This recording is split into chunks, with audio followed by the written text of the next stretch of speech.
Good morning to all my dear students. Today I am going to explain chapter number 7 of the subject English first of class 8. The name of the chapter is The Learned Fools यानी कि विद्वान मूर्ख. 4 Brahmin friends lived in a small town. They had grown up together. When they were young, they decided to visit Kanekupj, modern it is Kannauj, an ancient seat of learned where they wanted to get a good education from a learned teacher. 4 ब्राह्मण दोस्त रहते हैं. वो एक साथ एक ही नगर में रहते हैं, एक साथ बड़े होते हैं और जब वो युवा हो जाते हैं तो वो ये डिसाइड करते हैं कि वो कानेकुब्ज में जाएंगे. कानेकुब्ज पुराने समय में जो है वो बहुत ही शिक्षा और ज्ञान प्राप्त का अच्छा स्थान माना जाता था. आज के समय में इसको कन्नौज बोलते हैं. तो वो वहाँ जा कर के एक विद्वान शिक्षक से शिक्षा ग्रहण करना चाहते थे.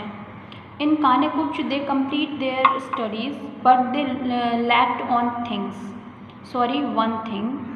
They always tended to derive only the literal meaning from the ancient sayings. वो वहाँ पे जा कर के उन्होंने अपनी शिक्षा पूरी की, लेकिन उनमें एक कमी थी. वो क्या करते थे, वो हमेशा चीज़ें जो लिखी होती थी ना, शब्दों का अर्थ यानी वो प्रैक्टिकल मीनिंग नहीं समझते थे. वो सिर्फ उसमें जितना लिखता था वो शब्द से ही समझते थे शब्दों को. Having completed their studies, they were returning to their hometown. So their guru presented each of them with a holy book and said, "Whenever you are in any kind of trouble, first consult these books and your troubles will vanish. You will find the solutions to all your problems easily in these books." और जब वो अपनी शिक्षा पूरी करके अपने घर वापस आ रहे थे तो उनके जो गुरु रहते हैं वो उन सभी को एक पवित्र पुस्तक जो है वो प्रस्तुत करते हैं, उन्हें देते हैं और कहते हैं कि तुम किसी भी प्रकार की समस्या में जब भी रहना, तुम सबसे पहले इस पुस्तक से मिलना, यानी इस पुस्तक को पढ़ना और तुम्हारी सारी समस्याएं गायब हो जाएंगी और तुम्हें अपनी सभी समस्या का हल जो है वो इस पुस्तक में मिल जाएगा. As the young Brahmins were returning home, they saw that some people had gathered near a tree. On the road, a Mahajan had passed away, so all the people decided to take the dead body to the cremation ground. A Mahajan means a money lender, but in Sanskrit it means a great man. और जब वो युवक जो है अपने घर वापस आ रहे थे तो वो रास्ते में देखते हैं कि कुछ लोग जो है वो पेड़ के पास भीड़ लगा करके इकट्ठा हुए हैं.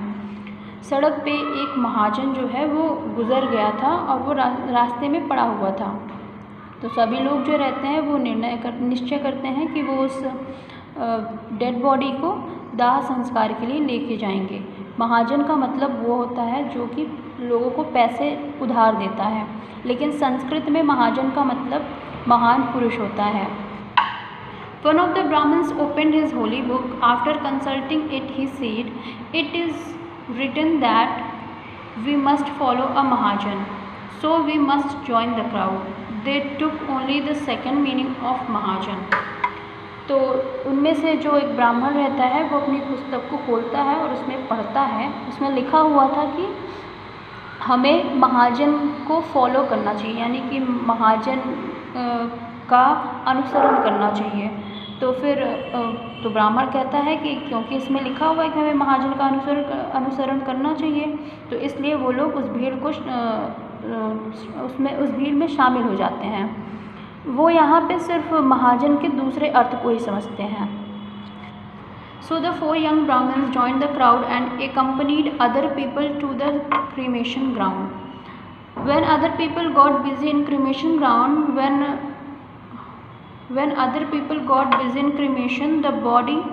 the young Brahmin did not know what to do. और फिर जब वो चारों ब्राह्मण उस भीड़ को ज्वाइन कर लेते हैं, वो उनके साथ हो लेते हैं और लोग जो है वो जहाँ पे दाह संस्कार किया जाता है वहाँ पहुँच जाते हैं. तो लोग जब ये दाह संस्कार करने में बिज़ी हो जाते हैं तो इन ब्राह्मणों को समझ में नहीं आता कि वो क्या करें. They idled away for some time. वो कुछ देर के लिए तो ऐसे ही खड़े रहते हैं. After a while, the second Brahmin opened his book and read aloud. It said, At the time of calamities, distress, or in a king's court or in the cremation ground, one must treat even the strangers as friends and relatives. कुछ देर तो वो लोग ऐसे फालतू खड़े रहते हैं, तभी दूसरा ब्राह्मण जो रहता है वो अपनी पुस्तक निकालता है और ज़ोर ज़ोर से पढ़ता है कि इसमें लिखा हुआ है कि जब विपदा के समय में, परेशानी के समय में, राजा के दरबार में या फिर दाह संस्कार के स्थान पर हम सबको, यहाँ तक कि जो अजनबी हैं उनके साथ भी दोस्त की तरह या फिर रिश्तेदार की तरह व्यवहार करना चाहिए। द यंग ब्राह्मण looked ground, everyone had filled by then and only a donkey was roaming in the cremation ground. तो फिर जो युवक ब्राह्मण रहते हैं वो आसपास देखते हैं, तो sorry it is written here everyone had left, यानी जितने भी लोग वहाँ पे रहते वो सब जा चुके थे। फिर उस स्थान पे वहाँ सिर्फ एक गधा ही दिखता है जो कि इधर उधर घूम रहा होता है। So they went to the donkey and embraced him one by one lovingly. They showered all their love and affection on the donkey. तो चारों ब्राह्मण क्या करते हैं, वो उसके पास जाते हैं और उस गधे को बड़े ही प्यार से गले लगाते हैं और अपना सारा स्नेह और प्रेम भाव उस गधे पर दिखाते हैं, उस पर उसकी वर्षा करते हैं। Then they took the donkey with them. After some hours of walking, they came across a camel. Since they had never seen a camel, they got confused. The third Brahmin then opened his holy book. He read out, "Dharma moves very fast. Since this is also moving around fast, it must be Dharma." तो फिर वो लोग उस गधे को लेकर के अपने साथ चलने लगते हैं और कुछ दूर चलने के बाद वो एक ऊँट से मिलते हैं, और क्योंकि उन्होंने कभी पहले ऊँट नहीं देखा था तो वो कंफ्यूज हो जाते हैं। तो तीसरा ब्राह्मण जो रहता है वो भी अपनी पवित्र पुस्तक खोल करके पढ़ता है कि धर्म जो है वो बहुत ही तेज़ चलता है, और निश्चित क्योंकि ये भी तेज़ चल रहा है तो ये ज़रूर धर्म ही होगा। The fourth Brahmin joined it and said, "Our pot here would become blessed and pious if he joins dharma. So let us join them." तो चौथा ब्राह्मण जो रहता है वो कहता है कि हमारा घड़ा जो है वो भी बड़ा ही आशीषित हो जाएगा और पवित्र हो जाएगा अगर हम धर्म के साथ चलें, तो चलो हम इसको भी ज्वाइन कर लेते हैं। So the foolish Brahman tied the donkey to the camel by its tail. The donkey was in pain when its tail was pulled, so it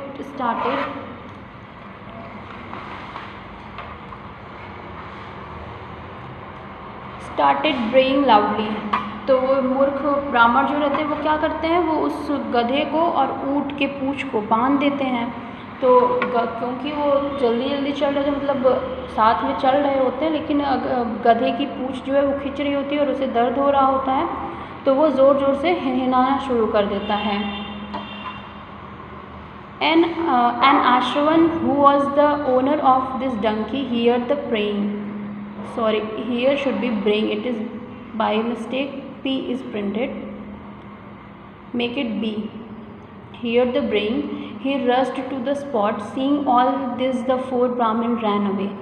और फिर जब वो ज़ोर ज़ोर से गधा हिनहिनाने लगता है तो आश्रवन जो कि इसका गधे का मालिक रहता है वो दौड़ करके आता है और उस जगह पे आता है, और वो उस आश्रवान को देख करके चारों ब्राह्मण जो रहते हैं वो भाग जाते हैं। All the Brahmins came across a river. चारों ब्राह्मण जो हैं अब एक नदी के किनारे पहुंच जाते हैं। They saw a palace leaf floating in the water. One of the Brahmins said, "Look at that leaf. My book says that we can cross ever a river safely if we take hold of a floating article." तो चारों ब्राह्मण जब वहाँ पे पहुँच जाते हैं वो देखते हैं कि एक पलाश का पत्ता जो है वो पानी में तैर रहा होता है। तो उनमें से एक ब्राह्मण जो है वो कहता है, वो पत्ते को देखता है और फिर अपनी पुस्तक में देखता है और कहता है कि हम नदी पार कर सकते हैं अगर हमें तिनके का भी सहारा मिल जाए। The foolish fellow jumped into the river. तो वो मूर्ख जो रहते हैं वो नदी में कूद जाते हैं। He tried to hold the leaf to keep himself afloat, और वो उस पत्ती को पकड़ना चाहते थे जिससे कि वो खुद को उसमें स्थिर रख पाएँ, यानी डूबने से बचा सकें। The leaf was of no help and the Brahmin did not know how to swim. He began to drown. Another Brahmin jumped into the river to help him. He held on his friend's hair to pull him, but he could not. तो फिर अब जब, क्योंकि पत्ता जो है उनके भार को नहीं संभाल पा रहा था और वो डूबने लगे, वो जो पहला वाला जो कूदा था वो डूबने लगा, तो दूसरा वाला कूद जाता है उसको बचाने के लिए और वो बचा नहीं पाता है। वो उसके बाल को पकड़ के खींचने की कोशिश करता है, लेकिन फिर भी उससे कोई फ़ायदा नहीं होता है। He thought, my holy book says that when we cannot get back anything completely, we must try to retrieve at least half of it. फिर वो सोचता है कि हमारी जो पवित्र पुस्तक है वो कहती है कि अगर हम किसी चीज़ को पूरी तरीके से नहीं पकड़ सकते हैं तो कम से कम आधा ही ले सकें उसे। तो with this literal meaning in mind the foolish Brahmin cut off his friend's head, और ये जो कि पुस्तक में लिखा हुआ था तो वो शब्दों को समझ करके उस ब्राह्मण जो पहला वाला ब्राह्मण था उसका सर काट लेता है। Now only 3 of them were alive. अब सिर्फ 3 ही लोग जिंदा बचते हैं। The 3 learned Brahmins now approached a village. अब तीनों जो विद्वान जो ब्राह्मण रहते हैं वो एक गांव में पहुंचते हैं।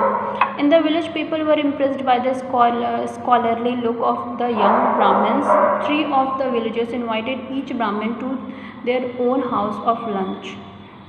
for lunch. तो वो जो तीनों ब्राह्मण रहते हैं वो एक गांव में पहुंचते हैं। उस गांव में इनका जो वेशभूषा रहता है उससे गांव वाले बड़े ही प्रभावित होते हैं, और उन गांव वालों में से 3 गांव वाले जो रहते हैं वो तीनों को अपने अपने घर, तीनों ब्राह्मणों को अपने अपने घर लंच के लिए बुलाते हैं।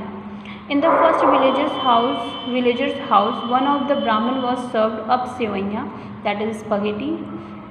The Brahmin looked at the long and thin shape of the sevaiya. Then he muttered to himself, my holy book says that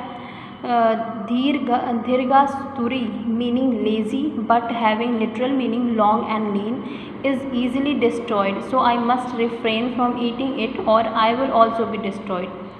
तो फिर जब वो पहले गांव वाले के घर में पहला ब्राह्मण पहुंचता है तो वो लोग उसके सामने सेवैया रखते हैं। तो जो ब्राह्मण रहता है वो सेवैया के लंबे लंबे आकार को देख करके सोचता है कि मेरी जो पवित्र पुस्तक है वो कहती है कि दीर्घसूत्री लोग जो होते हैं वो बहुत ही जल्दी विनाश की ओर बढ़ जाते हैं, यानी उनका जल्द ही विनाश हो जाता है। दीर्घसूत्री का वैसे अर्थ देखें तो उसका मतलब होता है लेज़ी यानी आलसी, लेकिन अगर उसका लिटरल मीनिंग देखें तो उसका मतलब होता है लॉन्ग एंड लीन यानी लंबा और दुबला पतला। तो वो सोचता है कि अगर मैं इसको खाऊंगा तो मैं भी बर्बाद हो जाऊंगा, मैं भी नष्ट हो जाऊंगा। So he did not touch his food at all. तो इसलिए वो जो रहता है वो पहले वाले ग्रामीण के घर में कुछ नहीं खाता है। In the second villagers house the villager served up roti to the second Brahmin. दूसरे ग्रामीण के घर में वो ब्राह्मण को रोटी देता है। The foolish Brahmin consulted his holy book, which said, round and flat things decay very soon. So he thought, if I eat this roti which is round and flat, then I will also decay and die very soon. So I must not take any risk. तो फिर जब वो रोटी को देख करके वो अपनी पुस्तक को फिर से पढ़ता है और वो सोचता है कि इसमें लिखा हुआ है कि अगर जो गोल और चपटी चीज़ होती है वो बहुत ही जल्दी नष्ट होती है, ख़त्म होती है। तो अगर मैं इस चीज़ को खाऊंगा जो कि गोल और चपटी है तो मैं भी बड़ी जल्दी मर जाऊंगा, इसलिए मैं रिस्क नहीं ले सकता। In the third house the third Brahmin was given vadas to eat. The vadas were made of dal and had a hole at the center. He remembered what he had read in his book. Holes lead to problems.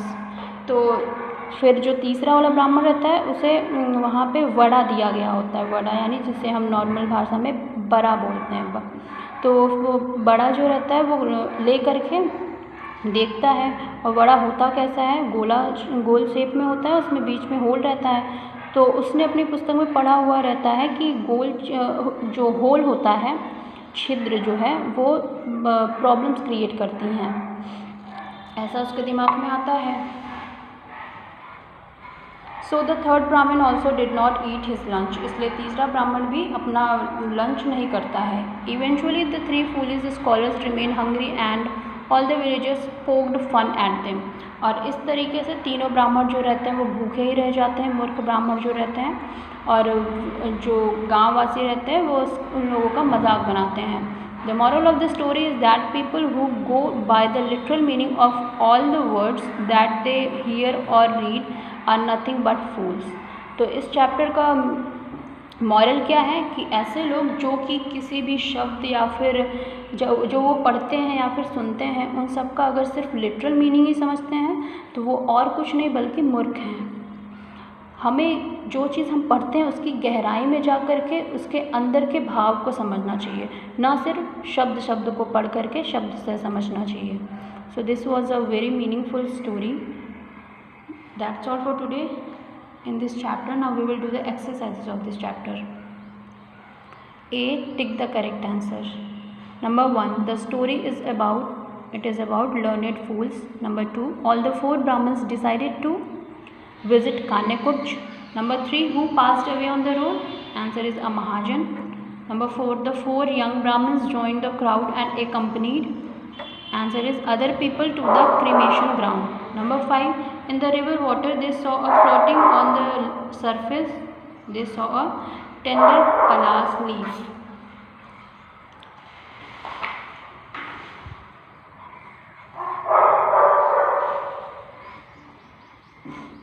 Number B, who said to whom?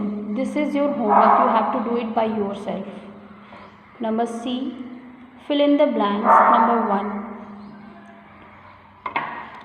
wait, remember that you have to do it by yourself, don't forget to complete it.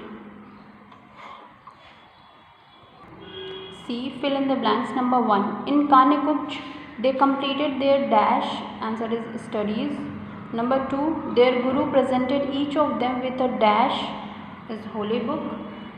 3, all the people decided to take the dead body to the ground, dash is of cremation.